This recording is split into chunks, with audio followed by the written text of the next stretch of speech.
Buenas tardes, entonces vamos a estudiar el experimento de que evidencia el comportamiento ondulatorio de las partículas. Ya habíamos hablado del experimento de la doble rejilla, ¿sí? Donde muestra el comportamiento dual del electrón onda-partícula. En este caso vamos a estudiar entonces el experimento de Davidson y Germer. Este es el montaje experimental. ¿De qué consta? Consta de un cañón de electrones que se generaba por efecto termoiónico en una cinta de tungsteno calentada por el efecto Joule. Una vez emitidos, estos electrones eran acelerados por esta cámara que estaba conectada a una diferencia potencial entre 15 voltios y 350 voltios. El haz acelerado pasaba por un agujero de diámetro 1 milímetro, se dirigía hacia un monocristal de níquel situado a 7 milímetros de donde salía el haz. Bueno, este haz impactaba verticalmente, no horizontal como se ve ahí. Bueno, el objetivo era un monocristal de níquel de 8 milímetros por 5 milímetros por 3 milímetros que podía girar sobre el eje de incidencia del haz de electrones. Bueno, estos electrones eran difractados, ¿sí? Estos electrones eran difractados por níquel y salían con un cierto ángulo que podía ser determinado mediante un detector constituido, estaba construido por una doble jaula de Faraday y un galvanómetro. Este podía girar entre 20 grados y 90 grados respecto a la dirección del rayo incidente, al tiempo que medía la intensidad del haz de electrones. Ambos haces se movían en una cámara donde se había hecho el vacío a una presión entre 2 y 3 por 10 a la menos 6 milímetros de mercurio. Vamos a ver en este video cómo es.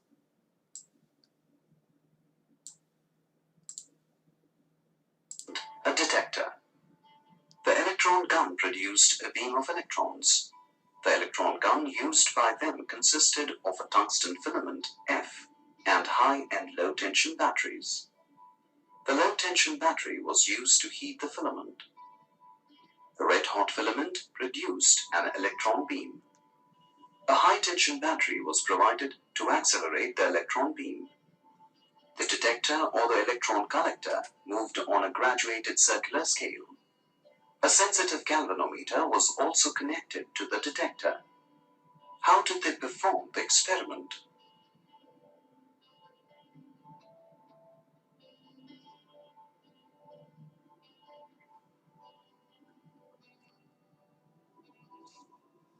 The electron beam was made to pass through a pinhole and made to strike the crystal normally. The electrons scattered in all directions, acting like waves.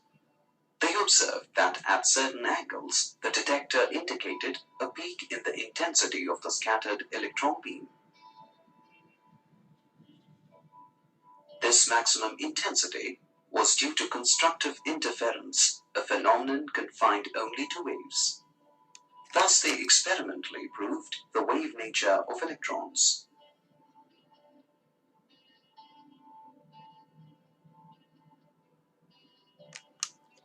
Bueno, ¿qué encontró Davidson y Germer? Ellos encontraron que cuando hacían incidir los electrones acelerados sobre la superficie del níquel, se producían máximos de intensidad que no podían explicar porque ellos decían, estos electrones son partículas y partículas que inciden sobre átomos, ¿cierto? Lo que ellos esperaban observar era que la difracción fuera en todas las direcciones, pero por el contrario se producían máximos de intensidad, ¿sí? Es una gráfica de intensidad en función de la raíz cuadrada del voltaje de aceleración, ¿cierto? El máximo de intensidad se alcanzaba acelerando los electrones con una diferencia de potencial de 54 voltios contra el cristal de níquel orientado en capas de átomos perpendiculares a la dirección de incidencia. En este caso concreto se producía una difracción, ¿cierto? Por reflexión de los electrones con un máximo de intensidad de 50 grados. en la dirección de incidencia. Bragg, por ejemplo, aquí, bueno, hablemos un poquito acá del experimento que vuelvo y pinto de la misma manera, ¿sí? Donde este es el cañón de electrones que se generaba por efecto termoiónico en una cinta de tungsteno calentada por el efecto Joule, ¿cierto? Una vez emitidos los electrones, pasan por una pequeña cámara donde estos eran acelerados, donde el pico máximo de intensidad lo obtenían experimentalmente Davidson y Germer por 54 voltios, ¿cierto? Y en forma, pues el dato experimental también que les daba era que el rayo de electrones incidente, la energía del rayo de electrones incidente era de la misma magnitud con que estos se reflejaban, ¿cierto? Este es el detector, que gira entre 20 y 90 grados. Y la asociación entre el voltaje con que aceleraban los electrones, ¿cierto? Y el voltaje y este ángulo donde se producía la reflexión. Esto hacía que Davidson y Germer obtuviera algo parecido a lo que Bragg tenía. Bragg había obtenido cuando difractaba rayos X sobre cristales, porque con esos picos de intensidad Bragg pues, a partir de una matemática que él realizó, relacionó los picos de intensidad con la distancia entre planos. Pero bueno, aquí por ejemplo, entonces vamos a determinar utilizando la ley de Broglie, ¿cierto? La ley de Broglie, la longitud de onda de estos electrones que son detectados acá. Vamos a hallar la longitud de onda de estos electrones utilizando la ley de Broglie y sabiendo que el voltaje donde se producía el máximo de intensidad era de 54 voltios. Bueno, debido a que el trabajo es igual a la variación de la energía cinética tomando la energía de la rapidez inicial de los electrones como cero, entonces el trabajo es igual a la energía cinética. Pero trabajo también se considera que es el cambio debido al cambio de la energía potencial. Igualando estos dos trabajos obtenemos esta cantidad que está acá, que la energía cinética, ¿cierto?, es igual a la carga por el potencial. Ay, lo borré. Espera un momentico.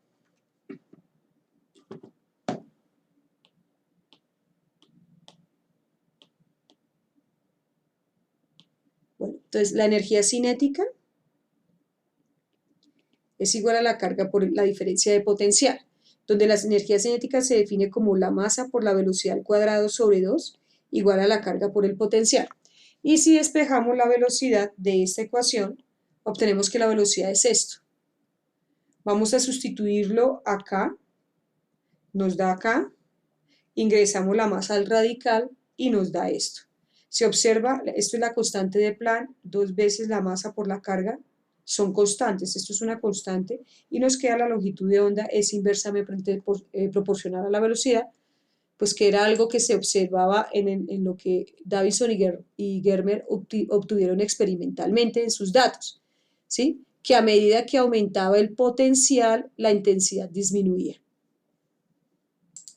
Bueno, entonces vamos a encontrar la longitud de onda con que esos electrones son dispersados. Entonces acá tenemos que esta es la constante de Planck, 6.626 por 10 a la menos 34 julios por segundo, ¿cierto? Esta es la raíz, donde aquí tenemos 2 veces la masa del electrón, la carga del electrón por la diferencia de potencial donde se produce el máximo de intensidad. Ojo con las unidades, Coulomb por voltio equivale a kilogramo por metro cuadrado sobre segundo al cuadrado, que con estos kilogramos de acá, entonces quedaría kilogramo cuadrado, lo cual podemos sacar de radical y nos quedaría kilogramo por metro sobre segundo. Sacamos radical acá, dividimos y obtenemos esto, ¿cierto? Si uno mira en el espectro electromagnético, más o menos está por 10 a la menos 9, está entre el ultravioleta y los rayos X.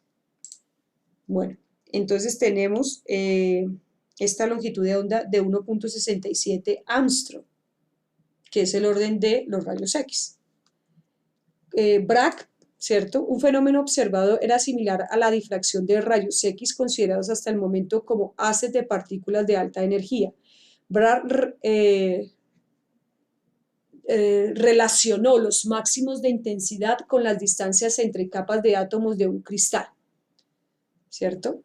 Si Davidson-Germer recogió datos de la interferencia constructiva, la condición de interferencia constructiva para átomos adyacentes, la que producía un máximo de intensidad, debería cumplir la ley de Bragg. Entonces aquí vamos entonces a obtener esas longitudes de onda de los haces difractados utilizando la ley de Bragg, donde si vemos esta diapositiva, ¿cierto? Aquí esta es la ley de Bragg, donde n por lambda es igual a 2 seno de teta. N es el orden en que estos rayos, este es el primer orden, de acá son segundo orden y así tercer orden, ¿sí? Ese es el primer orden, los dos primeros rayos donde se ocurre la dispersión.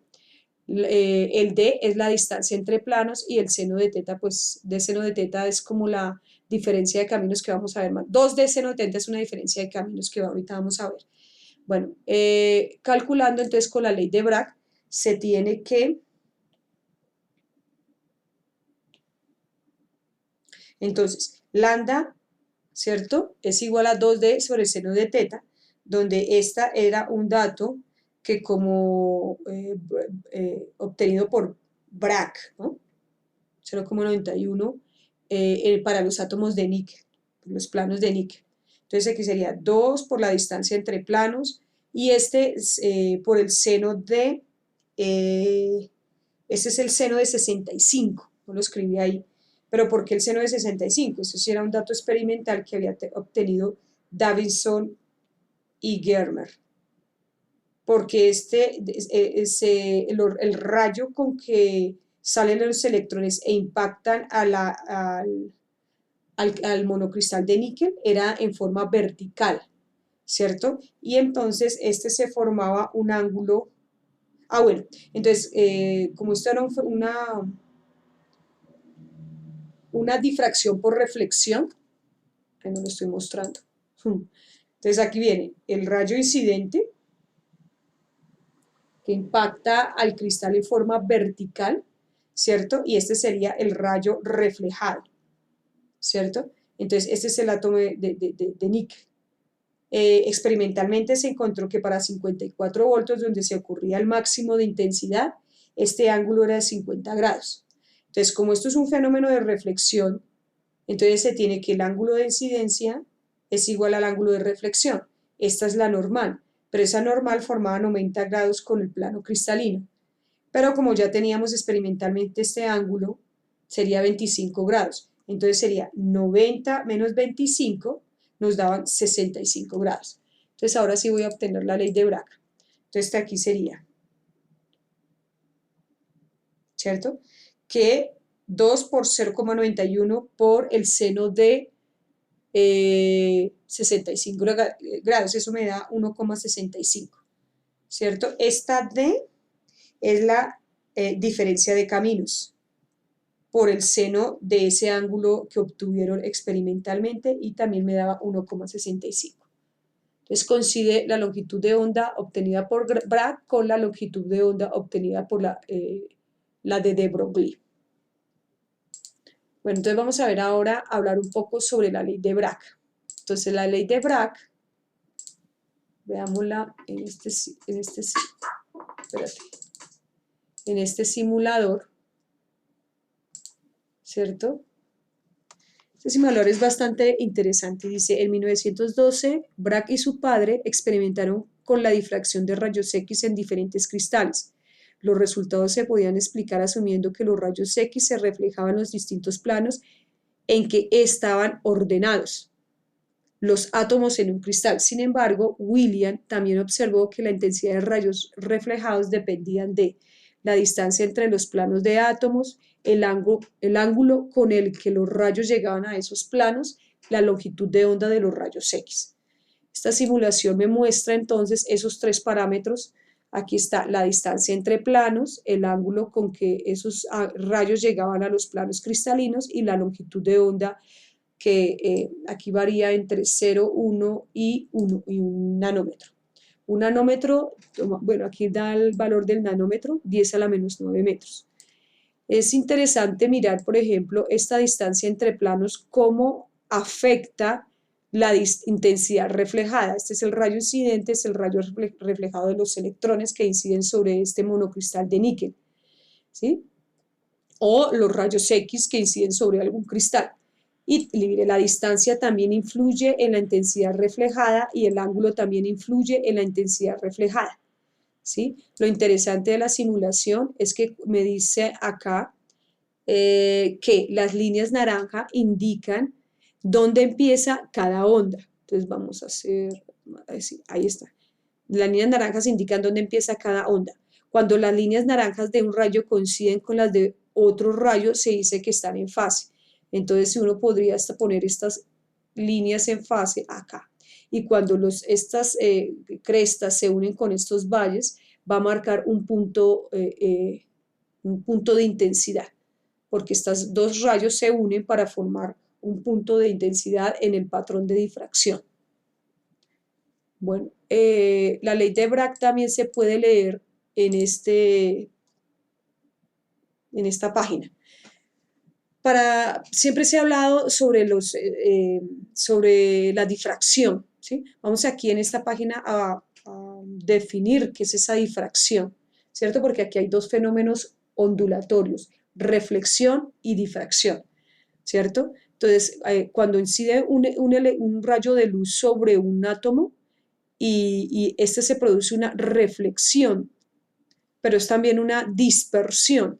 Mire, la difracción de las ondas electromagnéticas se produce porque los elementos de una rejilla absorben la radiación y actúan a su vez como fuentes secundarias, remitiendo la radiación en todas las direcciones.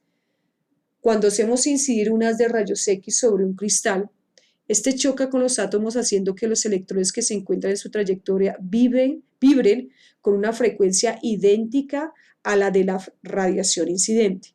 Estos electrones actúan como fuentes secundarias de nuevos frentes de onda de rayos X con la misma longitud de onda y frecuencia.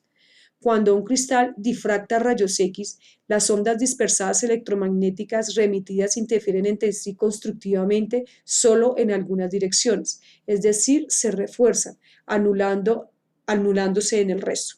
Los rayos 1 y 2 estarán en fase y por tanto se producirá difracción cuando la distancia AB represente un número entero de longitudes de onda. Esto es cuando AB sea igual a n veces lambda, siendo n un número entero. Entonces, la difracción de las ondas electromagnéticas se produce porque los elementos de una rejilla absorben la radiación y actúan a su vez como fuentes secundarias remitiendo la radiación en todas las direcciones. Lo repito porque es bastante complejo. Aquí hay dos fenómenos que se presentan. Reflexión, que es cuando una onda incide y se refleja, pero difracción es porque la onda incide, el electrón incide, el electrón incidente lleva una energía, esa energía es cedida a ese átomo de níquel y la absorbe y a su vez con la misma energía que le llegó la difracta. Esa es la cuestión de explicar el fenómeno de la reflexión y refracción. Ahora, pues estamos hablando de una reflexión donde una de las leyes de la reflexión es que el ángulo de incidencia, que sería, por ejemplo, si este es un plano, este sería el electrón incide acá y se refleja, ¿cierto? La energía del electrón incide acá y se refleja. Este ángulo es el ángulo de incidencia que es igual al ángulo de reflexión. Si, por ejemplo, el ángulo de incidencia es 0, se tomaría de aquí hasta acá, bueno, 0 sería este, ¿no? Ah, perdón, este es el ángulo, sí, este es el ángulo. Si el ángulo se toma 0, bueno, el ángulo de la reflexión es acá, pero el de Bragg es el que se está mostrando acá. Si el ángulo de incidencia es 0, entonces no hay haz difractado y sería, en este dibujo sería este plato que está acá, N0. Pero si ocurre el primer patrón de difracción, ¿sí? que viene, por ejemplo, un electrón acá, incide sobre este átomo de níquel, viene otro electrón acá, incide sobre este átomo de níquel y estos son difractados. Este primer patrón de difracción es n igual a 1, ¿cierto? Eso es. Fíjese que estas dos, bueno, y este sería entonces para n igual a 1 sería correspondiente a este cono. Si tenemos otro plano acá, por ejemplo, tuviéramos otro plano acá, entonces vendría un electrón que incide sobre este electrón, un electrón que incide sobre este átomo y se dispersa, luego viene un electrón que incide sobre este átomo y se dispersa, y la relación entre este y este sería para n igual a 2, el segundo orden de difracción. Listo. Entonces, aquí se puede observar más sobre la ley de Bragg. Entonces, estos son todos los rayos, todos los electrones que van a ser difractados por estos átomos que se en fila estuvieran acá. Este es el ángulo de Bragg, que sería este mismo, Entonces, habrá un pico de intensidad o un patrón de difracción cuando estos dos rayos estén en fase. Y estarán en fase cuando la suma entre diferencia de camino más esta me dé igual a un número entero de longitudes de onda. Esa sería la de Bragg. Este también es bien interesante porque se cumplirá la ley de Bragg, por ejemplo, a esta esfera se le llama la esfera de la red recíproca y la esfera de Ewald. Ojalá lo diga bien. Entonces, esta esfera, que era de radio igual a 1 sobre lambda, si los átomos, este es el cristal, esta es la esfera de Ewald. Entonces, aquí venía las de rayos incidente, incidía sobre el cristal y pues lo mismo que pasaba acá, si el ángulo de incidencia es 0, pues el ángulo de refracción es 0. Y el haz transmitido de rayos X, origen de la red recíproca. Este punto se consideraba como el punto 000, que sería este, ¿cierto? 0 en X, 0 Y, 0 Z. Pero digamos que tenemos un haz y aquí, por efectos de que incide sobre algún determinado plano del cristal, entonces este incide sobre un punto del plano. Esto que está aquí es más bien un zoom del cristal, ¿cierto? Y esta es la esfera donde está contenida el cristal. Entonces, ese rayo, el haz incidente iba en dirección de este punto donde no ocurría la difracción, ¿sí? Pero aquí podía, digamos que en otro plano, incidir para otro electrón. Y es donde se produce, si estaba dentro de esta esfera, se produce la reflexión de Bragg. Se garantizaba la reflexión de Bragg y se ubicaba un patrón de difracción.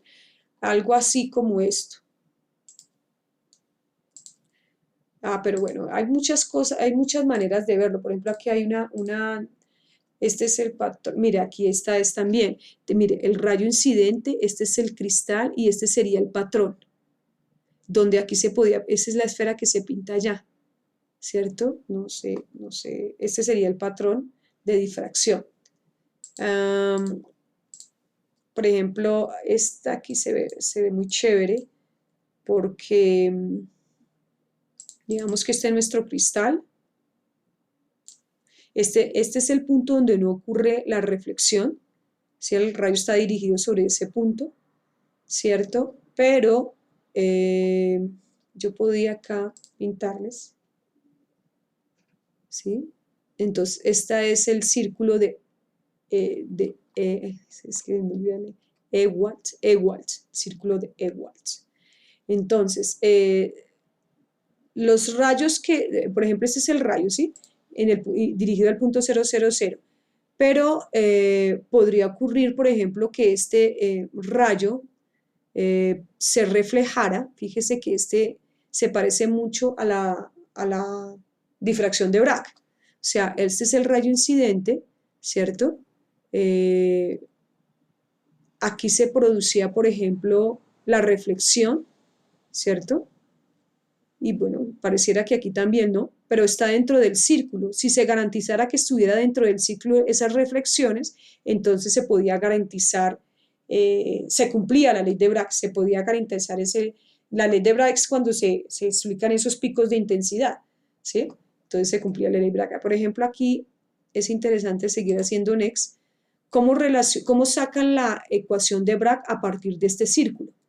Donde decían que el seno de este teta es igual al cateto opuesto, que esta es la distancia, 1 sobre DHKL, que es una distancia entre, 1 sobre la distancia entre planos, dividido 2 sobre lambda, y bueno, y obtienen la ecuación de Bragg. Otra forma de mirarlo.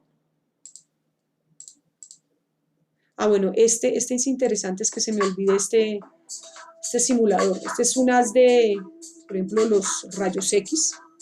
Esta es una fila de átomos. Aquí ocurre el patrón de difracción de esta fila de átomos.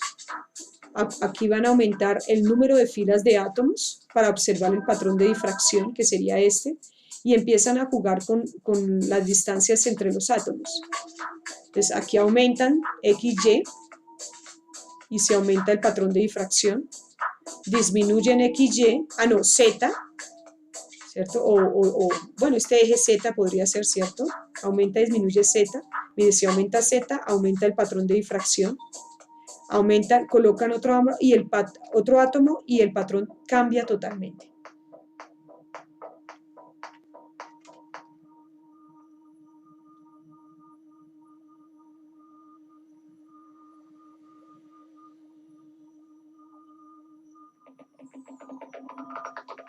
Este es un patrón donde los átomos no están organizados, no están en fila. Y ellos, pues, dice que pueden ocurrir ese patrón. Bueno.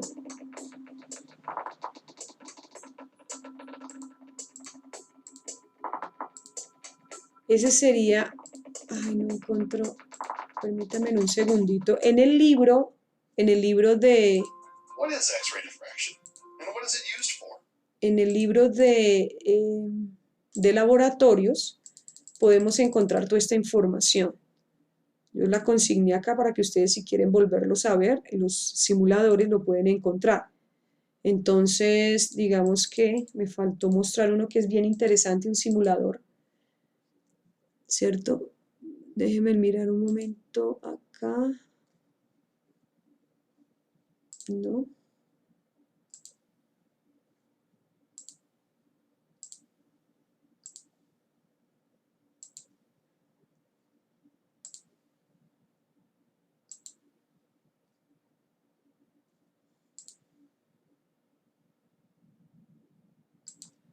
Creo que es este. Entonces ustedes lo bajan acá, ¿cierto? Ya creo que lo tengo acá.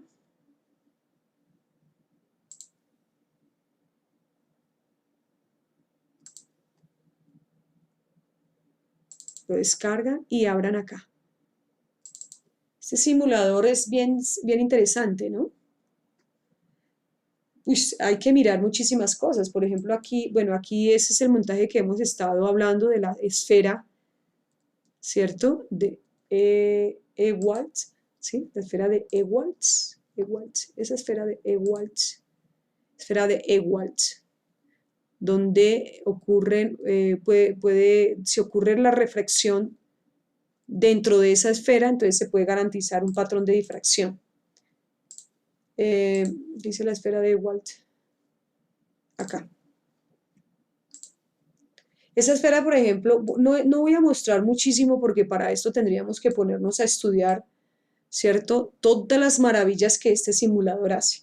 Gira en el eje Y, en el eje YX, en el Z, ¿cierto? Aquí podemos volverlo inicial como estaba. Podemos ver la pantalla, ¿sí? En los controles, por ejemplo, podemos variar. ¿Se acuerdan la longitud de onda que había encontrado con el experimento de Davison-Germer? Fíjese que la longitud de onda aquí varía entre 2 Armstrong y 0,5 Armstrong, ¿cierto?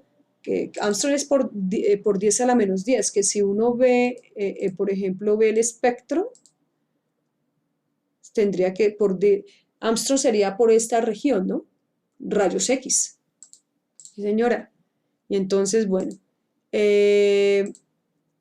estos serían, por ejemplo, estos parámetros que están acá son del cristal que está acá. Estos serían los rayos X que va a pasar a través de este cristal. Rayos X digo porque es del orden de los Armstrongs, de 10 a la menos 10, ¿cierto? Estos serían los parámetros. Y estas son las estructuras cristalinas. Por ejemplo, está la cúbica centrada en el cuerpo o cúbica centrada en las caras. todos los elementos en la tabla periódica tienen una estructura cristalina. Esto de 90, 90, 90 quiere decir que es un cubo, ¿sí? Un cubo de lado 30 y ya, es un cubo de lado de 30. Entonces, las geometrías, por ejemplo, esto también podríamos jugar un poco con ellas, ¿cierto? Por ejemplo, aquí si yo escojo dentro de los controles la cúbica centrada en el cuerpo y me voy aquí, esto es lo que he observado, ¿no? Que empezar, por ejemplo, aquí me muestra un patrón de difracción en la pantalla, que yo puedo observar si hago acá así. Ese sería el patrón de difracción. Digamos que si ahora yo quiero cambiar por una cúbica centrada en las caras, entonces le doy aquí clear y start y me va a mostrar el patrón de difracción de la cúbica centrada en las caras. Si yo quiero otra, digamos que aquí le digo que me muestre una estructura, una red tipo A, realmente esa es una red o estructura tipo A, entonces aquí le digo que clear y que empieza, que me muestre sería esa. Entonces, esa es la forma de identificar qué elemento en la tabla periódica tiene la estructura cristalina, porque esos son patrones de difracción que se han realizado utilizando diferentes métodos, entre ellos la ley de Bragg, ¿cierto? Por ejemplo, esta también, esta es una página donde me muestra el patrón de difracción con el diagrama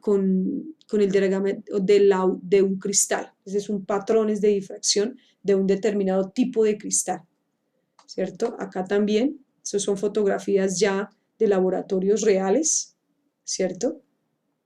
Aquí también dice el diagrama de precisión de una perovskita con simetría cúbica. Esos son patrones de difracción, como la huella digital de ese cristal. Bueno, y eso es todo.